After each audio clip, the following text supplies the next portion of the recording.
Hey guys, Claire here, and in today's video, we're going to talk about all things Harry and Meghan. The Invictus Games Foundation has officially announced that Prince Harry, the Duke of Sussex, patron of the Invictus Games, will be in attendance at the 10-year anniversary service in London. The Duchess of Sussex will not be in attendance, but she will be joining Prince Harry on their upcoming trip to Nigeria. Guys, I think we're going to be fed in the month of May, and I'm excited. I'm excited for the philanthropy, the love, the looks. I want it all. I remember seeing someone in the comment section asking about the rumor from Angela Levin that Prince Harry is out as patron of the Invictus Games and he's going to be replaced by Mike Tyndall, which I'm like, that makes absolutely no sense. And if it comes from someone like Levin or that Lady C character or Tom B, chances are it's fiction. Okay, these people have absolutely no clue what is going on in Harry and Meghan's life. They say these things because they are pandering to a specific subset of people who are all too willing to gobble up the lies because it feeds into the bias that they already have. Don't be fooled by it, okay? Breaking news as of April 27th. This did not age well, and I'll tell you why. Prince Harry is being eased out of Invictus Games, a royal author suggests. And who is the royal author, you may ask? As you can see, it is Angela Levin. And then according to this article, not only is he being eased out of the Invictus Games by the CEO, but Mike Tyndall, who is married to Zara Tyndall, daughter of the Royal Princess Anne, has been made patron of the Invictus Games. The reason why I said that this did not age well is because today, the Invictus Games Foundation Twitter profile said the Invictus Games Foundation will celebrate 10 years of changing lives and saving lives with a service of Thanksgiving at St. Paul's Cathedral on May 8th. We will be joined by our patron, Prince Harry, the Duke of Sussex, actor Damian Lewis, and members of the worldwide Invictus community to mark the occasion. Doesn't really seem like he's being pushed out. This is why I always say you should take what the royal road to say about Harry and Meghan with a grain of salt, because a lot of the times they're just spewing nonsense out of their hole. Oh, Angela's done it again. She appears on GB News. Invictus Games CEO easing Prince Harry out with fresh royal appointment, claims Angela Levin. Obviously, she made this up. It was basically a rumor on Twitter that Mike Tyndall's going to take over from Prince Harry, even though it's Prince Harry's project. But then obviously we see what's really happening. Royal author suggests that Prince Harry being eased out by Invictus Games by CEO here on LBC2. YouTube's full of all these videos now of Harry being kicked out. But obviously we just have to wait for the official announcement that the Invictus Games Foundation will celebrate 10 years of changing lives and saving lives with a service of Thanksgiving at St. Paul's Cathedral on May the 8th. And look who's coming. Our patron, Prince Harry, the Duke of Sussex. Also actors Amy Lewis and members of the worldwide Invictus community to mark the occasion. So Angela's lying again, going on TV. It's, rent to Angela. I don't know how much she's getting paid for this, just for telling lies. It's a blatant lie. There was no official announcement. I don't know how Mike Tyndall got into the whole thing, saying that he's an official patron, etc., etc. She can't stop lying, and people continue talking to her.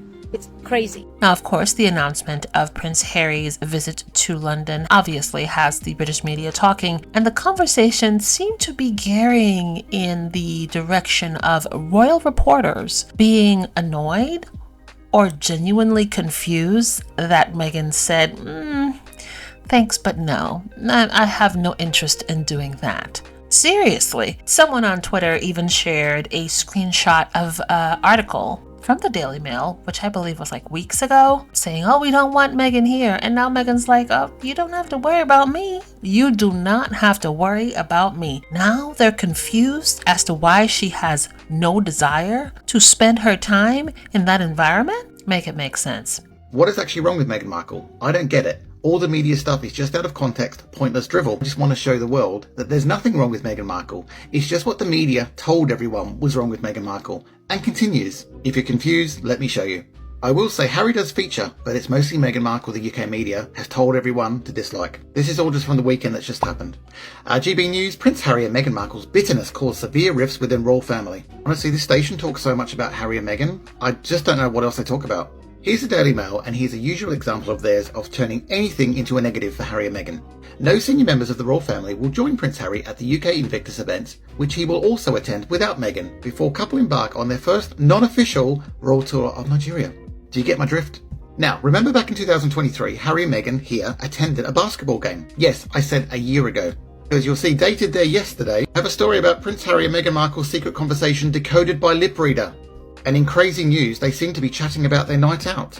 And a body language expert from Betfair Bingo also claimed the couple's tactile nature displayed the level of rapport they have with one another. Sometimes the media doesn't even realise when the lip readers are actually telling us what we know. They love each other. And what could just be a normal article about Meghan and Harry going to Nigeria has to be tainted with Meghan Markle and Prince Harry set to visit Nigeria in May as Duchess plans to snub UK trip. And this happens every day. I'll leave you with this. This is probably Meghan and Harry when they see the UK media still going on about them years and years later.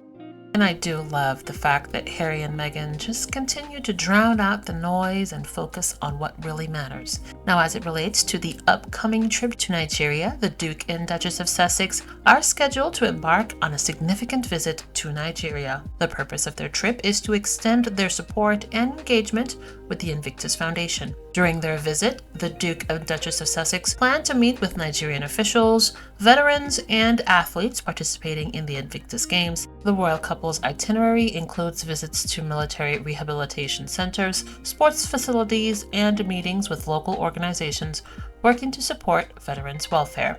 Additionally, they will attend cultural events and engage in discussions with community leaders on topics related to mental health stigma, inclusivity, and empowerment. Prince Harry, who founded the Invictus Games, and Meghan Markle, known for her advocacy work on mental health issues, bring attention to the challenges faced by veterans worldwide and highlight the transformative power of sports in overcoming adversity. And this is how you do it. While you have the UK press talking about the Sussexes on safari, we know what you're doing. Okay, we can hear the dog whistles. But you know what? You don't matter anymore. I have seen so much press concerning their visit to Nigeria. I'm talking global press. Just scrolling along my timeline on Twitter, I'm seeing it from the US, from Canada, from Japan, from the Middle East. So many different news organizations around the globe covering this. And I'm excited to see what it has in store. Now, I'm also seeing a lot of Nigerian squatties acting a damn fool on Twitter. I saw someone with a photo of Meghan with the headdress, talking about the jollof rice, talking about the cuisine, the traditional Nigerian clothing. And I know as we get closer and closer to their visit, y'all will be doing the most. But you know what? I love that for y'all. So this is happening. There are many reasons to be excited about it, and I'll share a personal one in a moment. But first, some context. This is Meghan on her podcast, Speaking with Ziwe. I was incredibly excited to sit down with Ziwe, a Nigerian-American comedian, actress, and writer. I just had my genealogy done a couple years ago. What are you? 43% Nigerian. No way! No, whoa, Jacqueline. Oh my gosh, are you really serious? Yeah. This is huge. Igbo, Yoruba, do we know? So I mean, I'm going to start to dig deeper into all this because anyone that I've told, especially Nigerian women, are just like, what? This is huge for our community. No, honestly, you do look like a Nigerian. You look like my Aunt Uzo. So this is great. Oh my goodness, Uzo. Shout out. I don't normally share personal stuff on here, but just in case anybody is curious as to why I'm so excited, that is my DNA breakdown up there.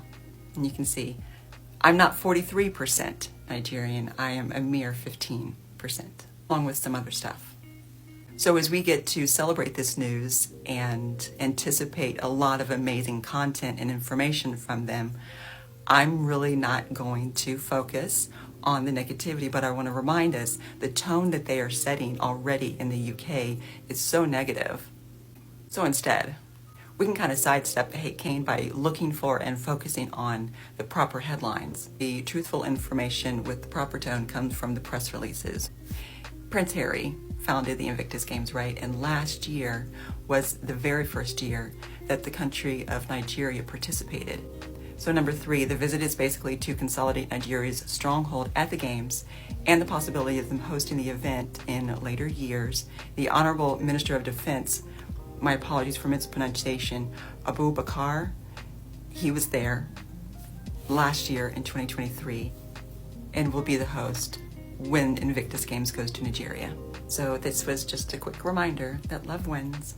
Ultimately, this trip to Nigeria was at the invitation of the Chief of Defense Staff, which is the highest ranking military official in Nigeria. If you guys paid attention to the Invictus Games in, I want to say, Dusseldorf, we saw the Nigerian delegation there having conversations with Harry, having a good old time, watching the Nigerian team do their thing at the Invictus Games. I'm so excited to see what this trip has in store for us. You know, some of the girls are bothered by the non-working royals, according to them, but come on now, knock it off with the non-working bit. Harry and Meghan have been working, and working diligently, while not taking a penny from taxpayers. I mean, think about it. They've been all over the Commonwealth. They've been to Canada, now they're going to Nigeria, they've been to Jamaica. They're working.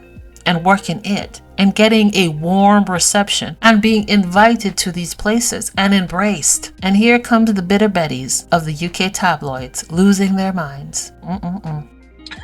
Y'all be killing me with your racial undertoned articles. Like, they're going to a country of people, not a zoo.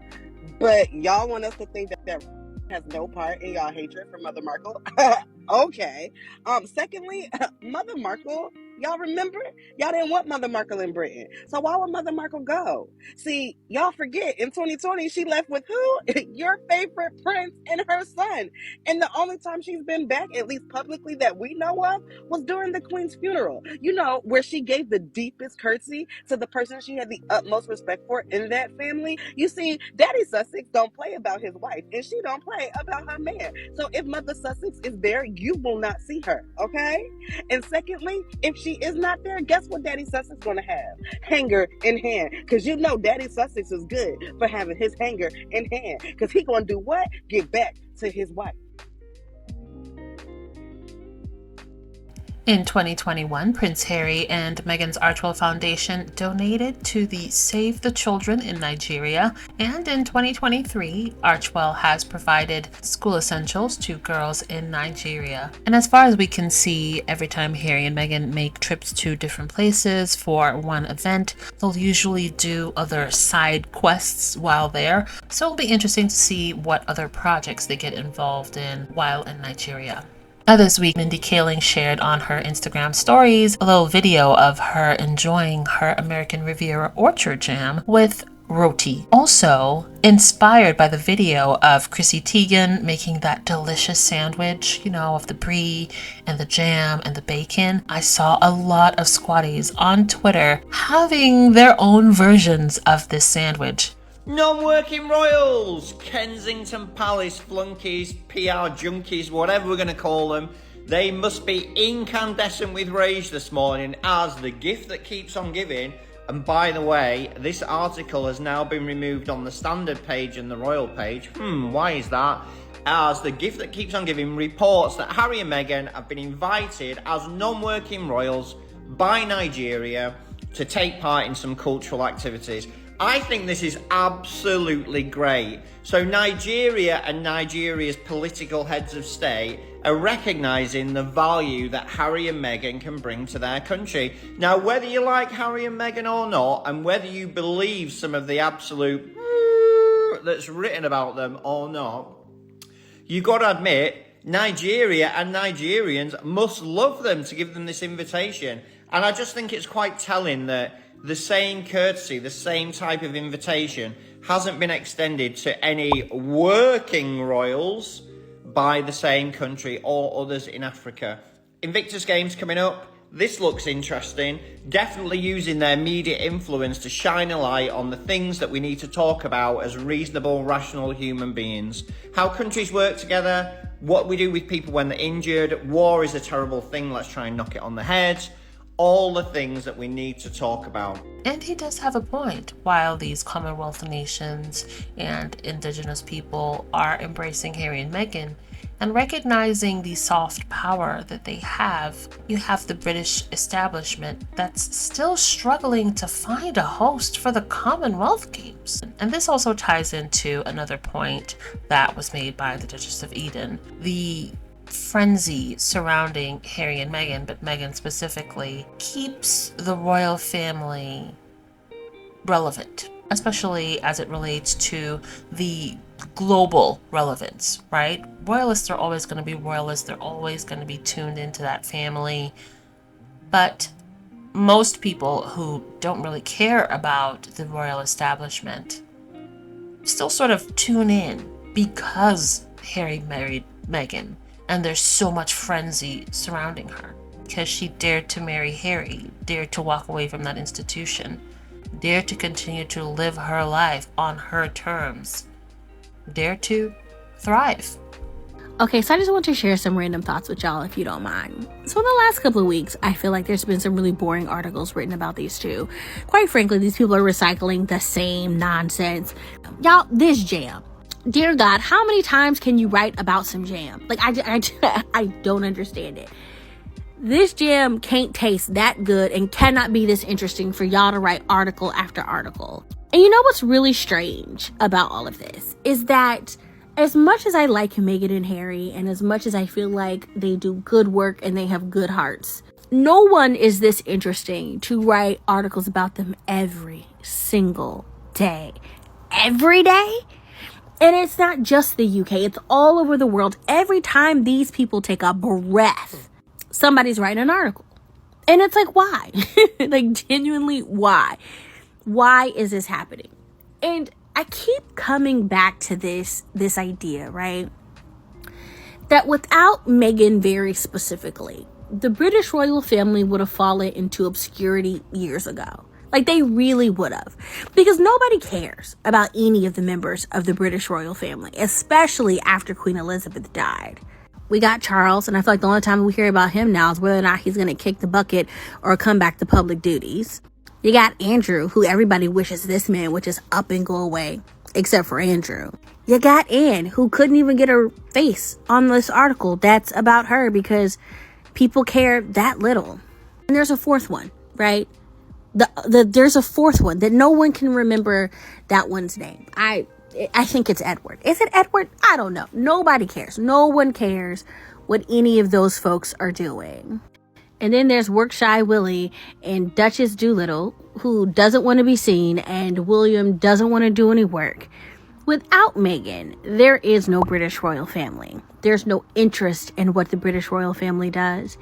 And I truly believe that the UK media, part of the reason why the UK media is so obsessed with Meghan, is that without being able to write stories about her, there is no British royal family. No one cares what these people do. No one cares what these people say. Even when you have the future King of England petting a sheep while he's in a suit, no one cares. And the UK media knows that without Meghan Markle, no one cares what the British royal family does and what they say. They know how their bread is buttered. They know that the publicity that they give this woman by writing about her every day puts money in her pocket. But without her existence, there is no British royal family, at least not one that anyone cares about. So, I've heard from some concerned royalists that Meghan, the Duchess of Sussex, was not dressed royally appropriate at polo. And her outfit was unbecoming of a royal because she dared to wear a dress with a cutout. Cutout dresses are unroyal, you say? Well, tell that to Her Majesty, the Queen of Spain. Because here she is in a cutout dress. Look at those abs. She's killing it. This cutout dress is a little bit more subtle because the cutout is on the sides, but still. Even the Queen of the Netherlands, Maxima, has dabbled in some cutouts in her time. I also heard that there were concerns over Meghan wearing high heels to the polo match. This photo for some reason cuts off Kate, the Princess of Wales. It cuts off her head, but it's still very much Kate, and she is wearing high heels. to a polo match. And this is most recently. Of course, she's not wearing high heels, but still heels.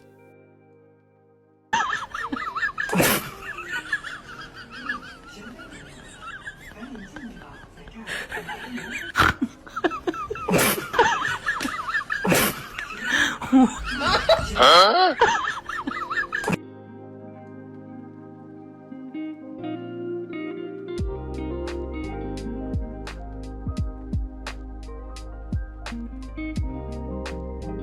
Thanks for watching. Don't forget to like and subscribe. Also, hit that notification bell.